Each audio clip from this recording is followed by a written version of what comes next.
Hi friends, நான் உங்கள் கன்னியாகுமரி பொண்ணு. இந்த வீடியோவில் நம்ம என்ன பார்க்க போகிறோன்னா, இன்றைக்கி நம்ம கோயிலிருந்து எங்கள் அண்ணா, என் தம்பி, மாமா எல்லோரும் வந்துட்டு சபரிமலைக்கு கட்டி போகிறாங்கங்க.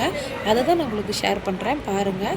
நம்ம வேத குட்டி நேற்று அடைச்சார், நல்லா ஜாலியாக என்ஜாய் பண்ணார், ரொம்ப என்ஜாய் பண்ணார். பொங்கல் சாப்பிட்டாரு, ரொம்ப க்யூட்டான எக்ஸ்பிரஷன்லாம் பண்ணிகிட்டு இருந்தார். அவங்க அண்ணா கோயிலுக்கு போகும்போது அவன் கையில் வந்து 100 ருபீஸ் கொடுத்துட்டு போனாங்க. அதை தாமானா தரமாட்டானாமா, அவன் தான் வச்சுப்பானாமா.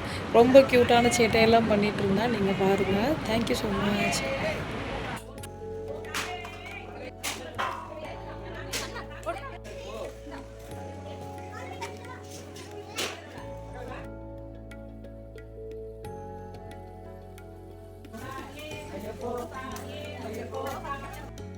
தரமாட்டியா?